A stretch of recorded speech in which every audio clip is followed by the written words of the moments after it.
नमस्कार, मैं छत्तीसगढ़ अखबार के यूट्यूब चैनल इंडिया आजकल के स्टूडियो से सुनील कुमार आज एक दिलचस्प खबर लेकर आपके बीच में हूँ। मेरे लिए दिलचस्प है, कुछ मर्दों के लिए ये खुशी ला सकती है, कुछ महिला अधिकार आंदोलनकारियों के लिए ये नाराज़गी ला सकती है। मेरे लिए दिलचस्प है ये खबर।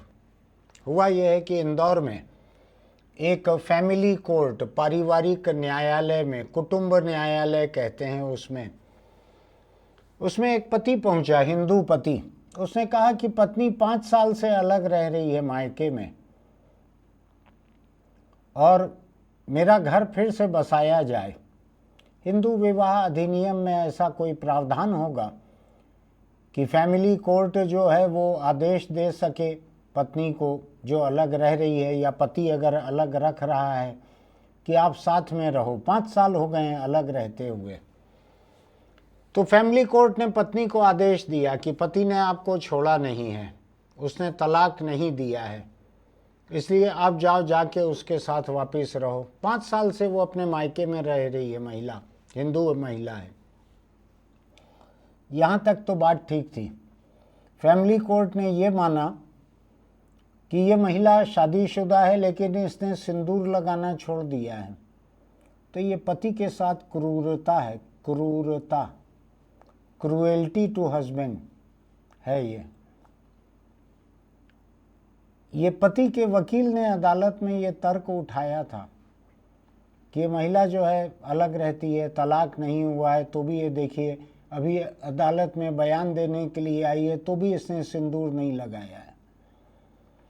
अदालत ने कहा कि नहीं, ये गलत बात है, ये सिंदूर नहीं लगाना, ये पति के साथ क्रूरता है, ज्यादती है पति के साथ, सिंदूर लगाओ। अब सवाल यह उठता है कि कोई हिंदू महिला, चाहे वो हिंदू ही क्यों ना हो, उसका सिंदूर लगाना कहाँ से उसकी कानूनी ड्यूटी हो गई? कहा है, अदालत ने कहा है कि यह शादीशुदा महिला की जिम्मेदारी है, कानूनी जिम्मेदारी है सिंदूर लगाना। कैसे हो गई कानूनी जिम्मेदारी सिंदूर लगाना? कहाँ लिखा हुआ है कि हिंदू शादीशुदा महिला को सिंदूर लगाना ही पड़ेगा? रिवाज तो कई तरह के हैं, हिंदुओं के बीच भी 100 तरह के अलग अलग तबके हैं, जातियां हैं, उपजातियां हैं, और उनमें से कोई मानते हैं किसी रिवाज को, कोई नहीं मानते हैं। कोई महिलाएं शंख की चूड़ी पहनना, बंगाली महिलाएं पहनती हैं शंख की चूड़ी, लोहे की चूड़ी पहनती हैं वो। कोई महिलाएं सिंदूर लगाती हैं, कोई टीका लगाती हैं, बिंदी। कोई महिलाएं कांच की चूड़ियां पहनती हैं, कोई पायजेब पहनती हैं, कोई पाँवों में बिछिया पहनती हैं, कोई कानों में कुछ पहनती हैं, कुछ नहीं पहनती हैं। मंगलसूत्र कुछ महिलाएं पहनती हैं, कुछ नहीं पहनती हैं। पति को इतनी दहशत क्यों होने लगी? इतनी असुरक्षा की भावना क्यों आ गई? अगर पत्नी ने सिंदूर नहीं लगाया है तो क्या पति की जिंदगी खतरे में पड़ गई है उससे? क्या एक खतरे का निशान है कि अगर उसने नहीं लगाया है तो पति के ऊपर खतरा हो जाएगा, लंबी उम्र नहीं होगी उसकी? क्यों डरते हैं मर्द इतना? औरत के सुहाग के निशानों को लेके इतने संवेदनशील क्यों हैं? और दिलचस्प बात, इस महिला ने अदालत में अपने बयान में कहा कि पति नशा करता है, घूंघट करने के लिए परेशान करता है, दहेज मांगने जैसे कई आरोप उसने लगाए हैं महिला ने। मुझको नहीं मालूम इस अदालत ने इन तमाम आरोपों को अनदेखा करके क्यों उसको कहा कि जाओ पति के साथ रहो। अगर पति नशा करता है, घूंघट के लिए परेशान करता है, दहेज मांगता है, तो किस हिसाब से कोई अदालत उसको कह सकती है पति के पास जाके रहो? वैसे भी उसकी नहीं है इच्छा रहने की, तो नहीं जा रही है वो पति के पास।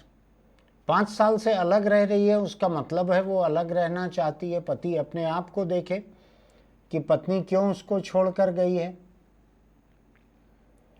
ऐसी बहुत सारी बातें हैं। शादीशुदा जिंदगी को लेकर, खासकर हिंदुओं की शादीशुदा जिंदगी को लेकर।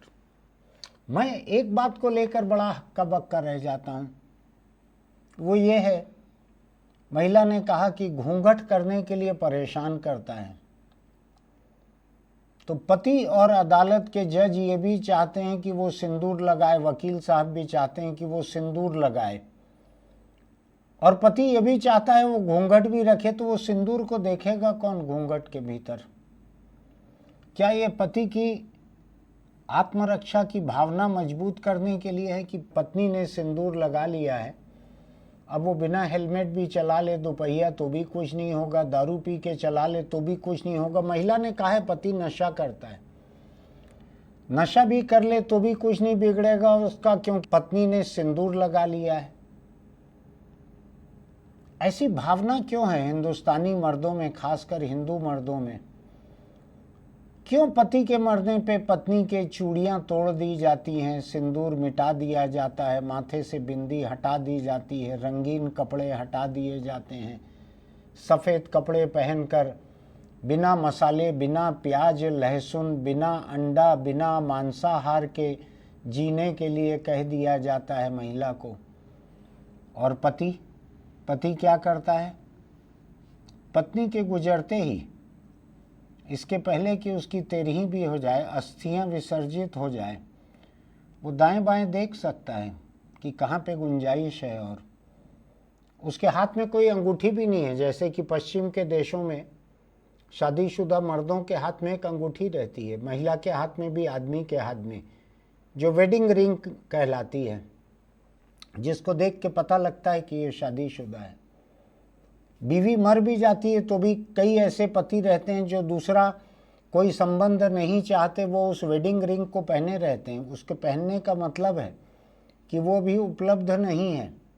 और हिंदुस्तानी मर्द तो 24 घंटे उपलब्ध है।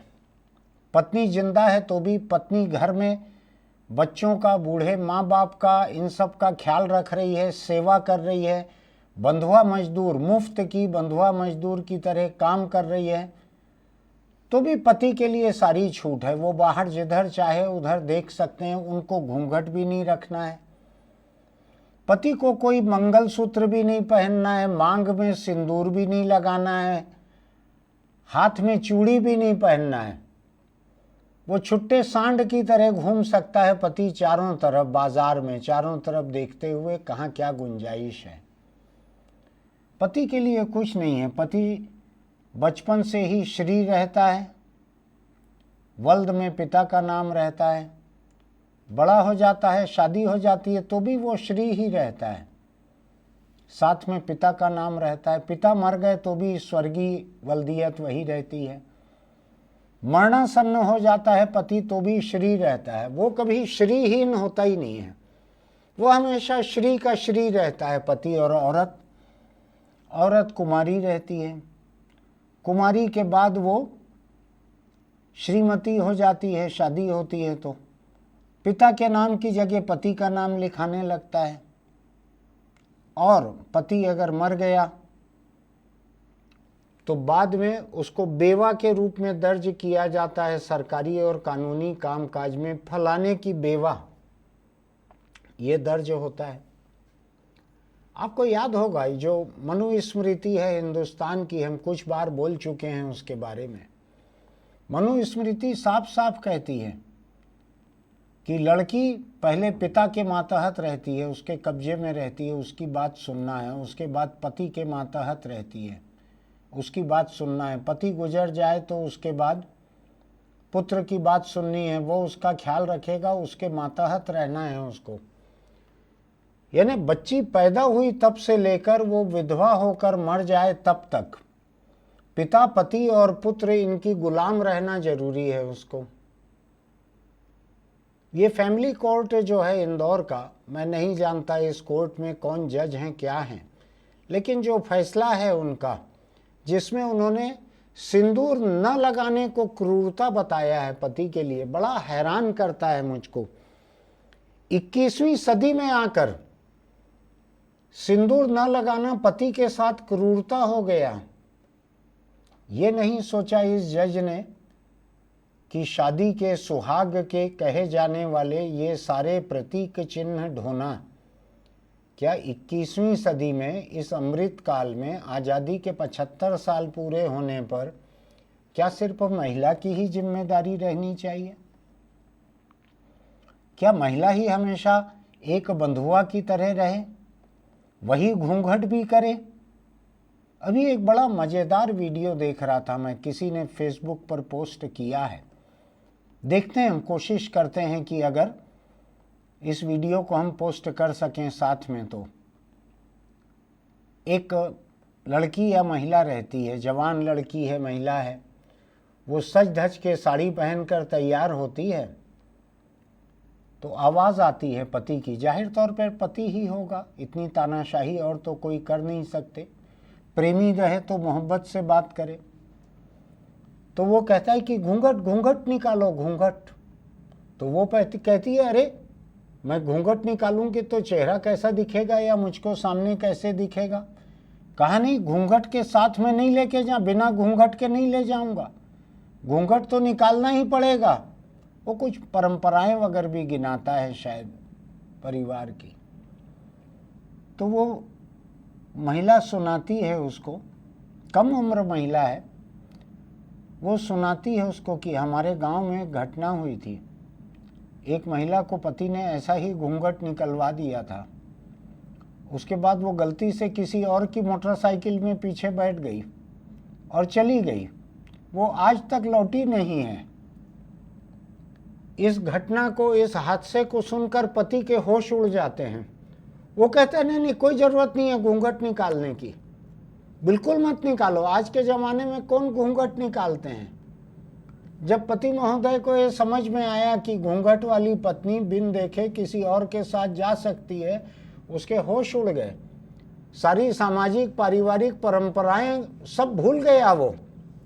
ये जो है ना क्रूरता, ऐसी क्रूरता, बिना घूंघट महिला निकल रही है तो पति के साथ, परिवार के साथ, सामाजिक परंपराओं के साथ क्रूरता है, वो सब भी गायब हो गया।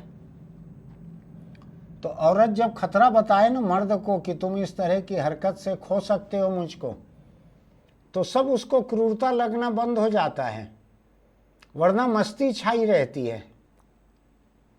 ये बिना लगाम के सांड की तरह आदमी घूमते रहते हैं बाजार में। एक पत्नी मरे तो दूसरी पत्नी ले आए, एक पत्नी है तो भी घर के बाहर किसी से संबंध रख लें, ऐसा आमतौर पर सुनने में आता है।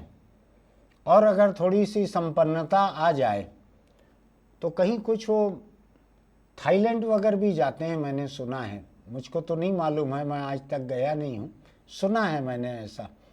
मैंने एक दो पोस्टर ऐसे भी देखे हैं, बहुत दिलचस्प पोस्टर हैं, दिल्ली के इलाकों में ट्रैवल एजेंट्स ने लगा कर रखे हैं, बड़े बड़े पोस्टर और होर्डिंग लगा कर रखे हैं कि थाईलैंड में माता का जगराता है।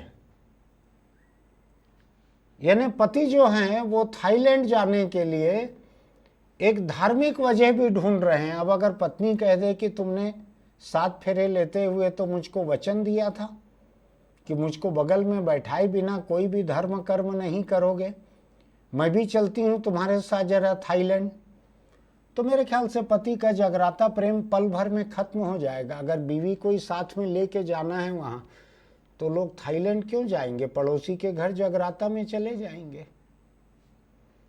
इस तरह का सामाजिक वातावरण है हिंदुस्तान का। ऐसे माहौल में जब अदालतें, ये औरत के साथ क्रूरता है, पहले पति कर रहा है, फिर पति का वकील, उसके बाद ये जज कर रहा है या कर रही है, जो भी है, मुझको बहुत ज़्यादा परवाह नहीं है अवमानना वगैरह की। मैं इसको क्रूरता मानता हूँ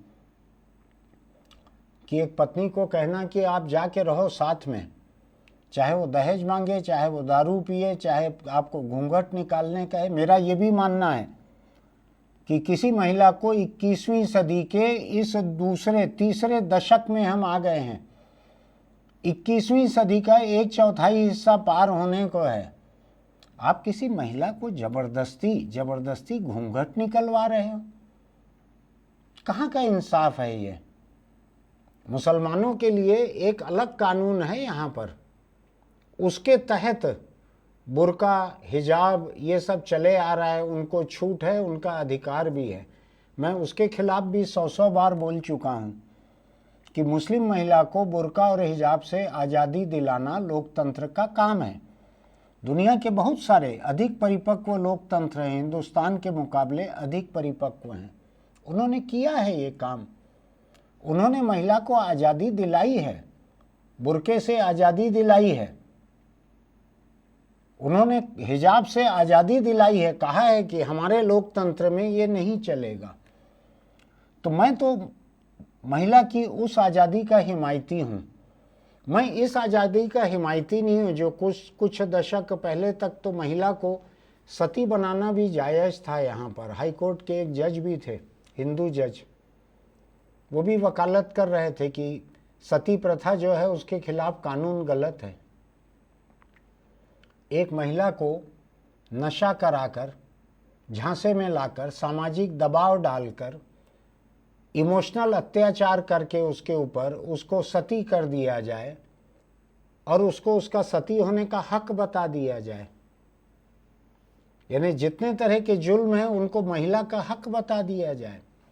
आपको मालूम है, बहुत सारे लोग ये कहते हैं, मुझको नहीं मालूम ये सच है कि नहीं, लेकिन मुझसे बातचीत में कहा है कि जिन उंगलियों पर शादीशुदा महिला को बिछिया पहनने की शर्त रखी जाती है, वो बिछिया ऐसी नसों को दबाता है उन उंगलियों में कि इस महिला की सेक्स की भावना काबू में रहती है। मैं नहीं जानता ये सच है या नहीं है। हिंदुस्तानी हिंदू मर्द अपनी सेक्स की ताकत भी फिक्र करें, क्यों महिला को काबू में रखने की फिक्र कर रहे हैं।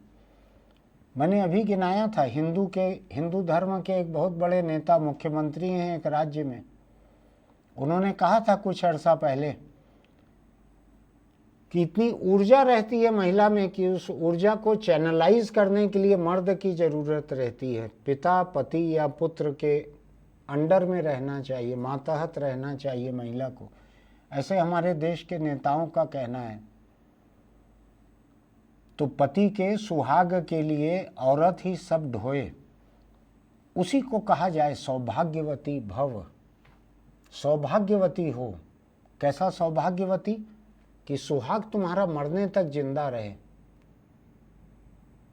माथे में एकदम सिंदूर लगाए लगा ही तुम्हारी अर्थी निकले, पति जिंदा रहे आखिरी तक, पति को जिंदा रखो, सेवा इतनी करो कि पति का बाल बांका न हो। ये सब जिम्मेदारी महिला की है। अदालत में भी यही जिम्मेदारी बतलाई जा रही है। 21वीं सदी, पहला 1/4 हिस्सा खत्म होने का ये औरत की ही जिम्मेदारी है, आदमी को जिंदा रखना।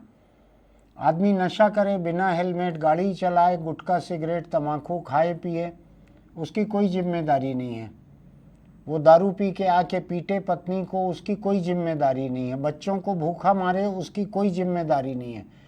मैंने आज तक नहीं सुना ऐसा कि कोई अदालत ये कहे कि हिंदुस्तानी और हिंदू पति की भी कुछ जिम्मेदारी है। नहीं सुना मैंने। ये तो अभी हाल के वर्षों में हिंदुस्तान में ट्रिपल तलाक के खिलाफ कानून बन गया है। नहीं तो मुसलमान मर्द जो हैं बस ऐसा फ़ोन उठा के या 3 बार SMS करके या एक SMS में 3 बार तलाक तलाक तलाक, भले हिज्जा गलत हो उसका मुस्लिम भाई का, लेकिन तलाक हो गया उसका, ऐसा होता था। प्रधानमंत्री नरेंद्र मोदी ने इसके खिलाफ कानून बनाया है। तो अब मुस्लिम महिलाएं हर दिन देश में कहीं ना कहीं ऐसे ट्रिपल तलाक के खिलाफ FIR कर रही हैं और मर्द अंदर हो रहे हैं। यही वजह है कि मुस्लिम समाज का आधा वोट नरेंद्र मोदी की पार्टी को मिल रहा है। इसी ट्रिपल तलाक के खिलाफ जो कानून बना है, इसकी वजह से मुस्लिम महिलाओं का वोट मिल रहा है मोदी को। तो ये हिंदू महिलाओं के साथ ये जो प्रतीक उनके ऊपर लादे गए हैं, इसको खत्म करने की ज़रूरत है। एक महिला को पति मर जाने पे, और पति मरेगा कैसे नहीं, हिंदुस्तानी हिंदू समाज में रिवाज क्या है, आदमी अपने से 5 साल, 6 साल, 7 साल, 8 साल छोटी लड़की या महिला से शादी करता है? किस लिए करता है? कि खुद के मरने की नौबत आ जाए तब तक औरत जो है वो आयाबाई की तरह या नर्स की तरह सेवा करती रहे, बंधुआ मजदूर गुलाम की तरह सेवा करती रहे, मेरा सुहाग कायम रहे इसलिए सेवा करती रहे। एक चुटकी सिंदूर की कीमत तुम क्या जानो, ये सोच के वो सेवा करती रहे पति की।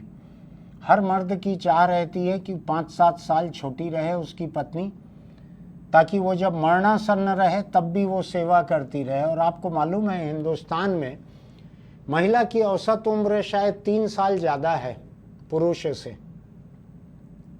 यानी 5 साल छोटी महिला से शादी करने का मतलब ये है कि आखिरी के 8 साल महिला के अंक गणित के हिसाब से अकेले गुजरे। इतना मतलब परस्त, स्वार्थी और आत्म केंद्रित होता है मर्द।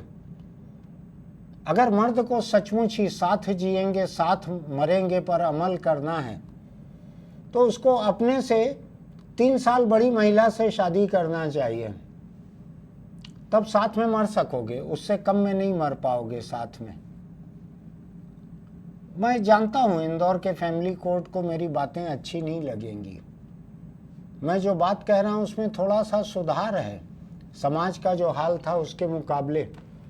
मैं 21वीं सदी की बात कर रहा हूं, औरत मर्द की बराबरी की बात कर रहा हूं। मैं इस तरह के पाखंडी और दकियानूसी प्रतीकों को ढोने के खिलाफ बात कर रहा हूं जिनको सिर्फ औरत पर लादा गया है। किसी ने कहा था, किसी नेता ने, अभी थोड़े दिन पहले की ही बात है, कि औरत के गले का मंगलसूत्र जो है वो बता देता है कि ये प्लॉट बिक चुका है। किसने कहा था अभी मुझको याद नहीं आ रहा है, ये याद आएगा तो मैं इसके इंट्रो में जोड़ूंगा। ये प्लॉट बिक चुका है, इसकी रजिस्ट्री हो चुकी है, ऐसा कुछ कहा था औरत के मंगलसूत्र को लेकर। यानी जैसे किसी प्लॉट पे रहता है ना कि यह प्लॉट फलाने फलाने की संपत्ति है। जिस नेताजी ने ये कहा था उनका अगर बस चले तो वो उसमें प्लेट भी लगवा दें कि ये फलाने की संपत्ति है, ये मनोहर लाल की संपत्ति है, ऐसा कुछ लिखवा के लगवा दें वहां पे। ये नज़रिया है मर्दों का, और ये नज़रिया है अदालत का, ये नज़रिया है वकील का, और ये कानून है हिंदुस्तान का। धिक्कार है ऐसे कानून के ऊपर। जो महिला को इंसान न समझे उस कानून के ऊपर धिक्कार है। ऐसे ही कानून से लोगों का हौसला बनता है कि गैर कानूनी तरीके से भ्रूण परीक्षण कराओ, लड़की होने वाली है तो गर्भपात करवाओ, लड़की पैदा हो ही गई है तो उसको फेंको फांको ख़त्म करो, लड़की ही पैदा हो गई है तो उसका इलाज मत कराओ, मर जाने दो, कैंसर पता लग गया है तो कैंसर के इलाज के लिए मत ले जाओ। कल परसों ही मैंने लिखा है या कहा है इस बारे में कि जो ऑर्गन ट्रांसप्लांट, जो किडनी ट्रांसप्लांट जो होता है उसमें देने वाली 90% महिलाएं हैं, 10% पुरुष अंगदान करते हैं हिंदुस्तान में, और पाने वाले 90% पुरुष हैं। तो हिंदुस्तानी समाज में, खासकर हिंदू समाज में, ये जो गैर बराबरी है, ये सिंदूर न लगाने को जो क्रूरता कहा गया है पति के साथ में, ऐसे हीन भावना से ग्रस्त, असुरक्षा की भावना से ग्रस्त ऐसे पतियों पे धिक्कार है। तुम सिंदूर भी लगवाना चाहते हो और घूंघट भी निकलवाना चाहते हो। वाह रे होशियार, खुद भी तो कुछ करके दिखाओ पत्नी के लिए, ताकि पत्नी तुमको छोड़ के न जाए, तुमको साथ रखने लायक या तुम्हारे साथ रहने लायक पाए तुमको। सोचिएगा इस बारे में। आसपास जितने लोगों तक ये वीडियो जाएगा, कोई भी धर्म के लोग हों, उनको भेजिएगा, उनसे बात कीजिएगा इस बारे में। मेरी कई बातों से असहमत हैं तो मुझको कोस लीजिएगा, गाली दे दीजिएगा, हिंदू विरोधी कह लीजिएगा, जो भी कहना है कीजिएगा, लेकिन इस बारे में सोच विचार जरूर कीजिएगा। धरती का हर मर्द ऐसा है जिसका औरत से बड़ा गहरा संबंध रहता है। बिना औरत के कोई पैदा नहीं होते हैं। हर मर्द जो है किसी न किसी माँ का बेटा है। आप शादीशुदा नहीं भी हैं तो भी इस रिवाज को समझिए और सोचिए कि क्या हिजाब, बुर्का, घूंघट, सिंदूर, मंगलसूत्र, इन सबको महिलाओं पे ही बोझ बना के रखना है कि हिजाब पहनाने वाले, बुर्का पहनाने वाले मर्द भी कुछ पहनेंगे। महिला का चेहरा छुपा के रखना चाहते हैं, घूंघट चाहे राजस्थान में हो, हरियाणा में हो या मुस्लिम समाज में हो, महिला का चेहरा छुपा कर रखना चाहते हो, अपनी आंखों पे पट्टी क्यों नहीं बांध लेते मर्दों? दिक्कत तो यही है ना कि महिला का चेहरा ना दिख जाए, अपने आंखों पे पट्टी बांध लो तो महिलाएं सुरक्षित रहेंगी। चलिए फिर मिलेंगे। आपको मेरा ये एडिटोरियल अच्छा लगा हो तो हमारे चैनल को सब्सक्राइब कीजिएगा, लाइक कीजिएगा, इसके लिंक को दोस्तों को भेजिएगा, टिप्पणी कीजिएगा। चलते चलते एक छोटी सी बात और कि अगर आप दोपहिया चलाते हैं तो हेलमेट लगा कर रखिए। घर पर एक हो सकता है आपकी पत्नी, माँ, बहन, कोई न कोई बेटी, कोई न कोई आपका इंतज़ार कर रहे होंगे। पत्नी अगर होगी तो हो सकता है सिंदूर लगा के इंतज़ार कर रही होगी। अपने सिर का, अपने दिमाग का, अपने खोपड़ी का भले परवाह मत कीजिए, पत्नी के सिंदूर की परवाह करके थोड़ा सा हेलमेट लगा लीजिए। फिर मिलेंगे।